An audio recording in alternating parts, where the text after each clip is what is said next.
And actually, it has something to do with the troubles of people, right? I'll just be forward then.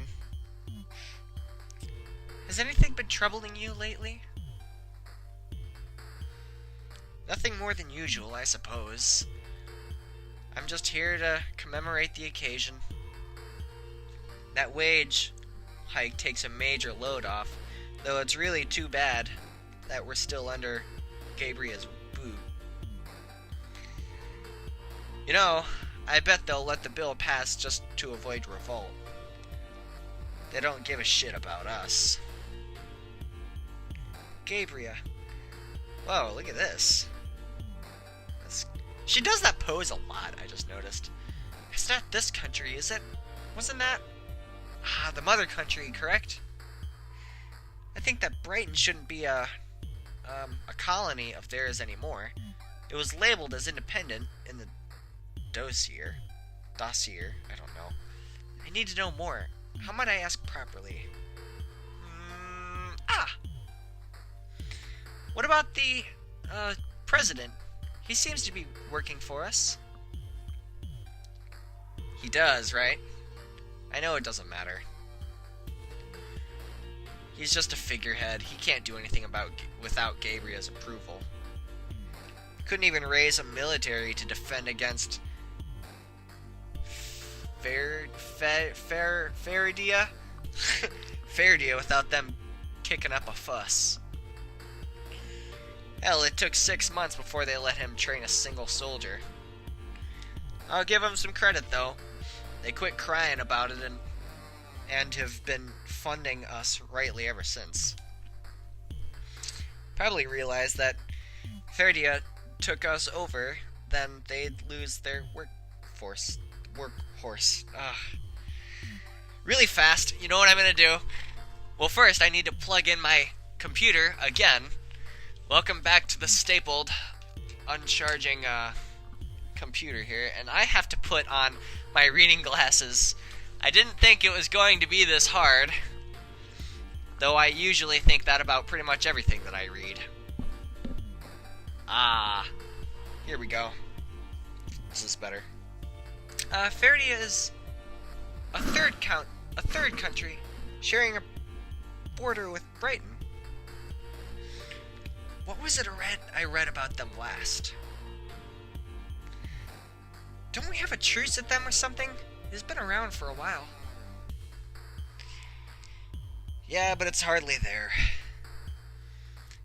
Faradia's never been too afraid to stir up a war or two over some real estate, or over some insult to their forefathers, whatever excuse.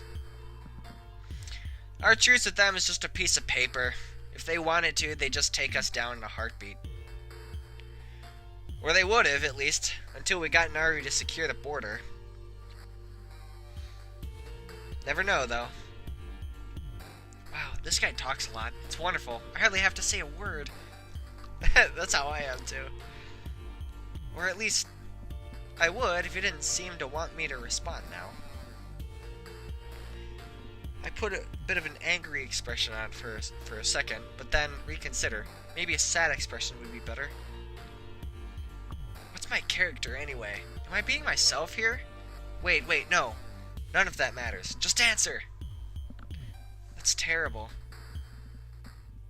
Okay, I need another question. Maybe I should let some of my ignorance show. Why is it like this, anyway? You don't know? Hell, I'm not surprised. They practically skip over that in schools. Give it a paragraph, maybe. Sure, they'll tell you Brighton used to be a Gabrian colony that we gained our independence 120 years ago. They just never mention the costs of that freedom. Economic sanctions, crazy ones. I mean, they weren't always crazy. Back then, minimum wage could feed you and more. The sanctions haven't changed, though. Haven't adjusted with dollars value and cost of living. We're screwed up. Got lulled into this false sense of liberty. Got so caught up in things we could do, we forgot what we can. Wait, we forgot what we can't. Thanks to inflation, these sanctions are making us so poor that they're killing us. I mean, literally killing us. Not a great thing to bring up when there's something to celebrate, but I don't even think they're tracking just how many have died trying to live. I know I've definitely lost count. Then, this is the root. I mean, it sure does suck that these people are poor. Really. Though honestly, if they've been this way for so long, they should be used to it. That's kind of dark. What is poor exactly? The television was harping on it earlier, and David was harping on it just now, so I figure it must be important, but, you know, it's nonsense to even consider this seriously. I don't understand any of this. The obsession over the economy, the excitement over higher wages, none of it makes sense. Poor is just not having enough for a snack. Money is a trivial thing. Another thing is that this is not even a major society of the world. That has been the case. That being the case, how come we're dealing with it all? With it at all? And Cyrus, what is he thinking dragging me here? He probably only wanted a drink. What can I learn about the world, about the whole world from just one person? Not much. This is stupid. Stupid. It must be something else. If it's so terrible here, I wonder how it is in Gabriel. Complete luxury. They live like kings. Even their bums live better than us. Whoa, that is a filthy thing to say. This is a damn miracle any of them work at all, with how much they get for free.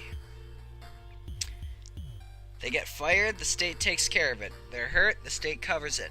No job to start with? The state. The state will go to the goddamn moons for its precious Gabrians. Can you believe it? People are starving here, and it's the kind of fucking bullshit that... I wince and raise my shoulders a little. Oh, sorry. It's okay. I don't really take offense to swear words or rude language, but my dad was never terribly fond of them, and I have grown unused to their bite, the harsher ones anyway. It's a bit shocking to hear one in that tone. I decided to look back at the television, feeling embarrassed on David's behalf for reasons behind my immediate comprehension. It airs the same sport of all, of 4 seconds before cutting out. Oh God, I hate this tone! Why? When the picture returns, a twisty and intricate crest, a duck flying over a sword and pickaxe, looks like, appears on the screen, set against a noble blue. Could this be a team logo? An address to the audience from the coach and captain? Ooh, I want to see. I lean back a few feet from the counter until I'm supporting myself only slightly with my fingertips, and almost with the stool's 2 hind legs. Honestly, the warmth of the beer has not completely dissipated. David? What is that? Holy. George, turn it up! The person who is wiping the glasses behind the counter raises his eyebrows slightly, and then reaches listlessly for the remote. When it is in his hands, he turns and gives the television a tired glance. The crest on the screen wakes his eyes immediately, and he is soon mashing the volume. I hear David shifting at my right, and it sounds as though he is turning in the direction of Cyrus and the other man. Clark, get over here! Oh. So that man's name is Clark. Clark and Cyrus look at David strangely, and then strangely look at each other, and then they begin rushing over. I find their antics confusing and unwarranted. What is the big deal over this? Oh, so there's the thing. In a few moments, the whole gaggle of... That's ironic. The whole gaggle, and it's a duck / goose, whatever it is. A gaggle of geese. The whole gaggle of men surrounds the television. Even the waiter has stopped cleaning tables to watch.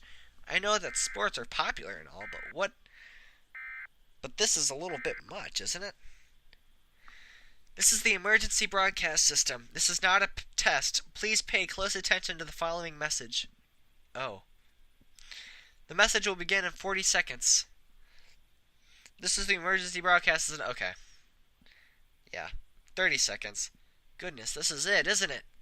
The thing. The problem. Oh no. No. I'm not ready for this. Cleaning up garbage is one thing. This is completely another thing. I don't even know what, exactly. I searched Cyrus's eyes for something to comfort my spirits, but I find nothing, and do not know why I bothered at all. His face is Hold on, I can't see that. Indiscernible, as ever. Aside from the serious brow and lip, of course. 10 seconds. Crap! The message will now play. Well, I would say that we have done a lot in this so far. And we will go into the... Wait, can I save really fast? Save this right here. Alright. Well, we will learn what the problem is in the next episode.